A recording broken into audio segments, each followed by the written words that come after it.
Pode quebrar os cartões para a gente olhar dentro? Não? Tá, então melhor não. Mas se vocês forem ver, dentro dele, no meio, a gente tem quase tudo é uma antena. Se vocês olharem ele contra a luz, uma luz bem forte, vocês vão ver. Todo ao redor é uma antena, tá? Como se fosse o nosso radinho, e tem um chip de 2 milímetros dentro dele, que é um chip de resposta. Então ele recebe a pergunta da sua antena, o chip liga só pela potência da onda do rádio, não tem bateria, não tem nada, ele liga, só faz uma única coisa, devolve o código interno que está ali, que não tem como ser modificado. Por isso que eu não consigo tirar cópia dele para poder. Então é uma identificação única mesmo, e ele então transmite de volta isso para a antena. Por que o nosso cartão de acesso é de proximidade? Porque ele foi feito para trabalhar até 10 centímetros do leitor ou da leitora. Ou seja, eu tenho uma distância X, o qual ele entra no campo, ouve a pergunta, responde, e a comunicação se dá dessa forma. A antena pergunta, tem algum tag por aí? O tag, se está no campo, ouviu a pergunta, ele responde, sim, eu estou aqui e meu código é 89654321. Basicamente, as distâncias elas podem ser de alguns centímetros, a gente regula isso no próprio leitor e na tecnologia escolhida. Alguns centímetros, alguns poucos metros, muitos metros, ou até várias centenas de metros. Cada um depende da necessidade. Observem aqui, por exemplo, eu tenho na esquerda, o pessoal que está vendo pelo Ocean, o nosso tag da esquerda ali, toda a parte dourada que está ali é a antena. O chip, na verdade, é só esse pedacinho aqui. Ele está aumentado cerca de 100 vezes, 100 e poucas vezes aqui. O chip tem 1 milímetro. Ele é que faz, recebe e responde. Tags existem nos mais variados formatos. Aqui eu estou mostrando alguns para vocês. O bem de cima da esquerda, de proximidade, o cartão que vocês estão acostumados. Esse cartão que parece, esse azul que parece um brinco, é um tag para botar na orelha do boi ou de qualquer animal. Um da Intermec azul mais à direita é um especial para ser colocado em containers de ferro. Tá? Toda onda adora ferro. Vocês já viram falar em gaiola de Faraday? Aquela assim, que se você estiver num campo e vai começar uma tempestade e tiver raio, corre para dentro de um carro e senta dentro do carro. Aí o pessoal diz, claro, os pneus de borracha não vão me dar choque. Pneu de borracha não tem nada a ver, porque você está dentro de uma gaiola de metal. Se você tiver um Puma, você está morto, porque é de fibra, vai morrer. Se tiver um Corvette antigo, também vai morrer, porque é de fibra. Ele não faz a proteção da gaiola de Faraday. Então, quando a gente tem muito metal, o tag tem que ficar um pouco afastado do metal, ele é diferente a antena dele, o desenho dele. Por quê? Porque o metal adora rádio. Então a onda se dissipa no metal e o RFID, na verdade, não é que ele não ouça o tag, ele ouve, mas ele não consegue responder, ele não tem potência para devolver para a antena o meu código. Então aí são tags especiais. Aqui vocês têm um tag, esse tag amarelo bem na direita embaixo, para quem está no Ocean, é um tag prego. Ele é usado para colocar em pallets de madeira, ele é utilizado ou onde você pode pregar alguma coisa e quer colocar um RFID para identificação. Aqui a gente tem os redondos, etc., são dependendo do uso e aplicação.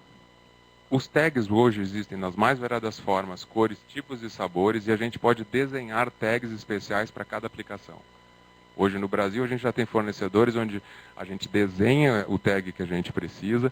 Então a montagem pode ser em etiqueta de papel, etiqueta adesiva, encrichá de evento. Você pode usar os mais variados tipos de desenhos de acordo com a aplicação.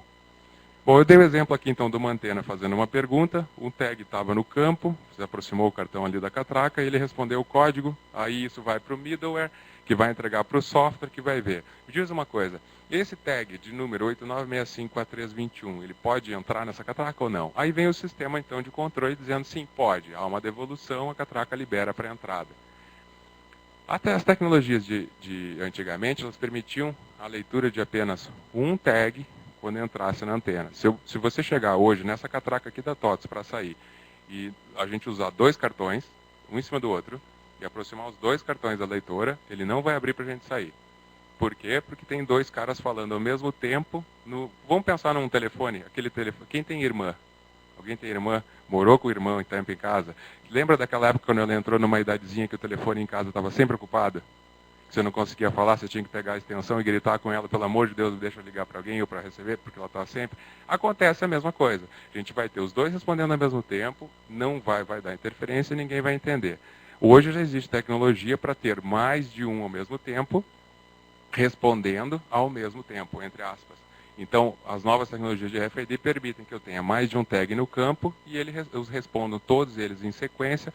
Então, o nosso leitor passa para o nosso middleware, dizendo, ó, tem aqui o 4321 e o 3561. São os dois tags que estão, ou 3, ou 4, ou 5, ou mais tags. Essas tecnologias novas estão permitindo esse tipo de utilização.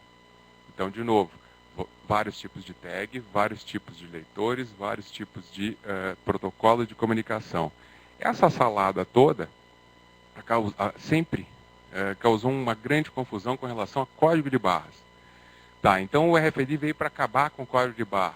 Não. Assim como a internet não veio para acabar com a TV, assim como a TV não acabou o rádio, na verdade são tecnologias complementares de identificação. A única coisa em comum delas é assim, eu preciso identificar.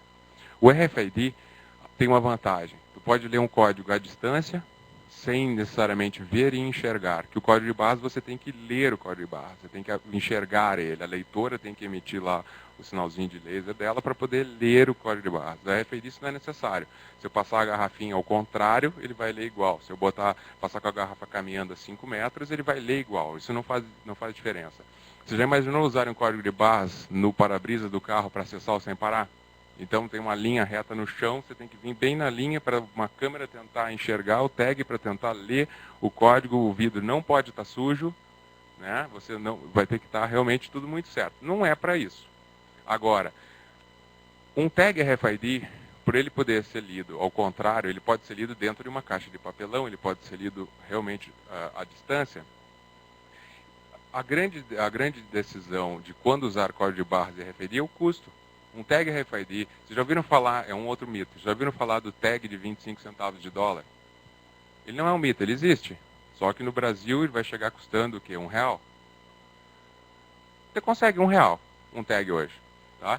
Agora esse R$1 para ti, fabricante, você coloca isso no teu produto, você põe PIS, COFINS, CMS, põe na cadeia, vai chegar não sei quantos reais lá na hora da venda. Então não é para uma garrafinha de água, não é para um sabonete, tem produtos que custam menos que isso.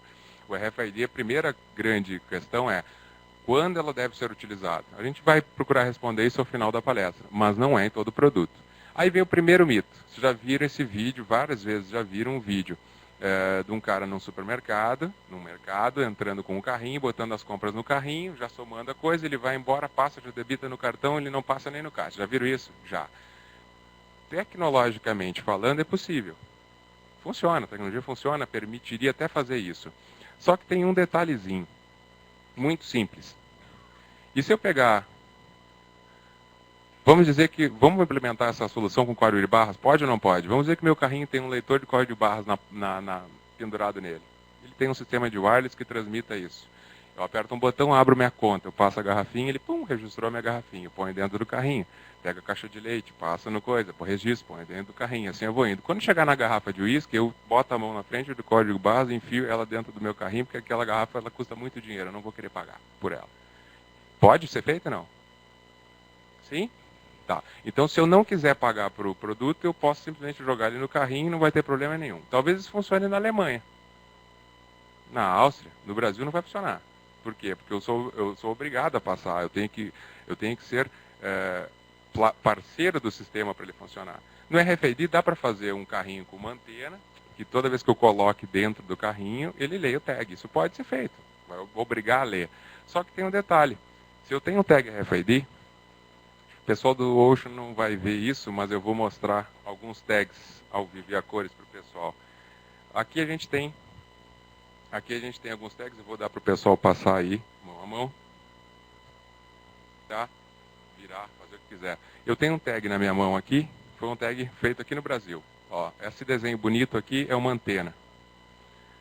Uma etiqueta de papel adesivo, com um pedaço plástico. Tá? Foi colada, ela tem um chip, tem uma identificação, tem tudo mais. Eu vou pegar minha garrafinha d'água aqui e vou... Pronto, acabei de fazer o primeiro produto de venda em supermercado no Brasil com tag RFID. Temos a tecnologia do vídeo à disposição. Está pronto, está funcionando.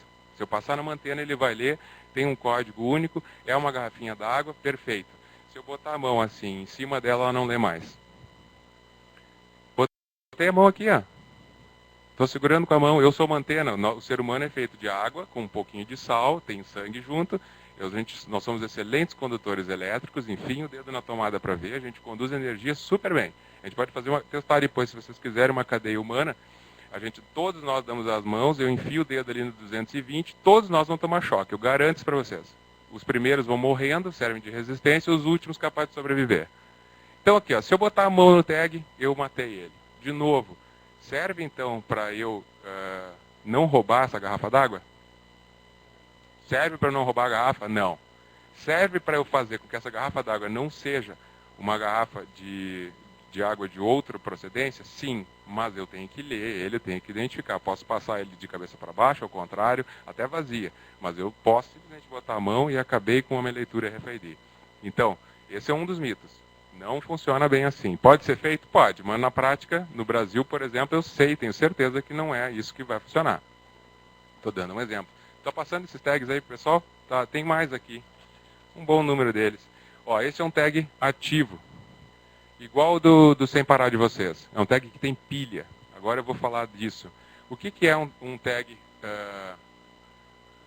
Tipos de tag, por favor, eu pulei eles. Desculpa o pessoal do Ocean ficar tonto. Tá aqui.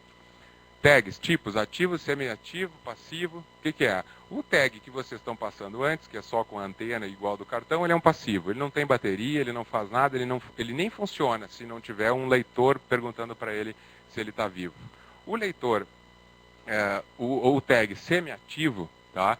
Ele tem bateria, tá? Mas ele tem bateria só para fazer a resposta. Quer dizer, vem a onda de rádio, ele ouve isso, vê o ID dele e usa a bateria para aumentar a potência de resposta. É usado isso aqui também em containers, por exemplo, no pátio, quando eu quero chegar com um leitor e ler vários containers ou que estão a uma distância maior. Então a gente usa a bateria para a resposta dele ser um pouco mais longa, como se precisa aumentar o alcance. Então, o com bateria existe também aí o sem parar. O sem parar é um ativo, ele usa a bateria tanto para receber, como para ler o código, como para transmitir. A bateria dura vários anos, mas ele realmente precisa de bateria, por isso é chamado de ativo. Os passivos são hoje os preferidos em função de distância, já pode ler a 15 metros um passivo sem nenhum problema, não tem bateria, dura o resto da vida e por aí vai.